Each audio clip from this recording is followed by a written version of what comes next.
We input a little bit more than just text though, and so HTML gives you a bunch of other input types. You can add a radio button.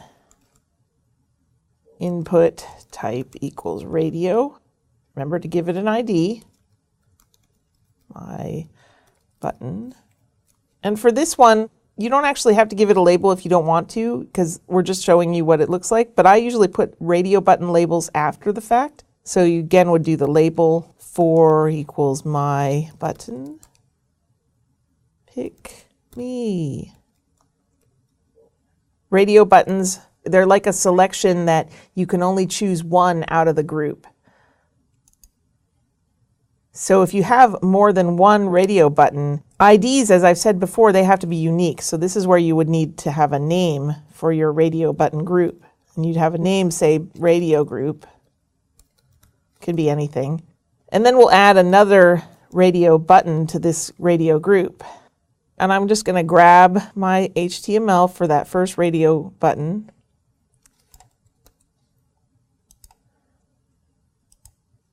And I'm going to paste it in. But I'm going to add two things. First thing I'm going to do is I'm going to change the ID because it has to be unique. So I'm going to say my button 2. And then I'm going to give both of these a value. The value isn't going to be seen by the customer. This is only what's going to be sent to the form. And this way, if somebody chooses value 2, you will know. And then we'll add my label to this second radio button. My button 2, no, pick me. And as you preview, you got two radio buttons. If I choose one and then I choose the other, as you can see, the first one unselects because they're part of the same group. They have the same group name. We'll go back to the HTML and look at that again. They both have the same radio group name, but they both have separate IDs, so you can select each one. You could actually style each one individually, and then when you select them, the other one unselects. People often use those for like yes, no questions on forms. You know, yes, you're not going to choose maybe. You just can choose yes or no. But you can put as many radio buttons as you want. So you could have a third one in there, a fifth one, or a 20,000th one. But remember that the more you have, the more difficult the form will be to fill out. So I recommend no more than 7 in a radio group. Next kind of button I'm going to add is a checkbox. Input type equals checkbox. And you do it the same way. ID equals my checkbox. And we'll give it a label for my checkbox.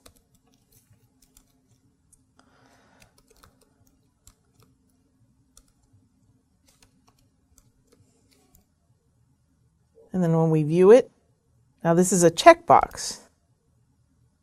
Now, one of the things a lot of people don't realize is that you can actually have checkbox groups. And you do that the same way you would do the radio button groups. And I usually just copy and paste. And again, you're going to have to change the ID of the second one so that it's separate. And you're going to have to give them both a value. CB1, value CB2, and I'll need to change the 4 to be my checkbox 2. And then we'll preview, and now there's 2 checkboxes. Now, unlike radio buttons, when I check the second checkbox, they both stay checked. So this is just a way to keep data together if it belongs together. However, you can create multiple checkboxes and just give them all different IDs, and that will work just as well. It'll create the same kind of form. Another type of input that people use is the select box. This actually is using a different HTML tag. You're going to use the select tag, and we give it an ID, my select. And this one, you have to close your select box because inside of your select box are going to be options. And I'm going to give all of my options a value. I'm going to give the first value a blank value because this is what the form will automatically display. My second option, option 1, and my third,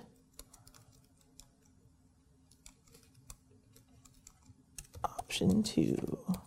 And then when you preview, this creates a drop-down menu, option 1, option 2, and obviously the picked one is the one that has the dash. You can actually remove the dash and just have it be blank if you want the blank form. Whatever you want to do. And you can also add your labels in if you want, so you can grab your label and say this is a label. But if you do that, you have to give it the option an ID because you're labeling a specific option. I almost never label my options because it's pretty obvious what goes with what. But if you do want to label your options, you can. And then when the form is submitted, it'll submit the ID of my select with a value of whatever option was picked. So it's another way of getting a single choice out of a customer without them having to type anything. If you have more than one choice that you want them to make in that select box, you can make it into a multi-select.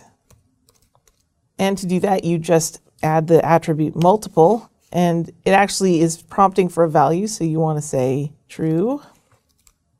And then you give it an ID, my multi. And I'm just going to copy those options from before.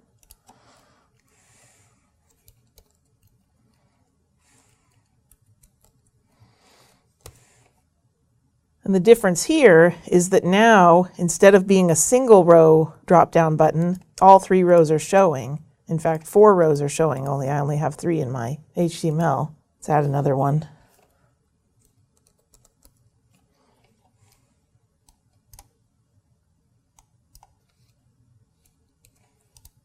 If there were even more, there would be a scroll bar here on the right-hand side so that people can choose. And the other advantage of this is that you can actually hold down the Shift key and choose all of them. So it gives people the ability to choose multiple ones. You can then use your CSS to adjust the size of these fields. You can make them wider or narrower. Right now, they'll default to the width of the text that's inside them. So for example, if we were to make option 1's text really long, that drop-down menu is now really long because the text is there. And that's how you add radio groups, checkboxes, and select boxes to your HTML forms.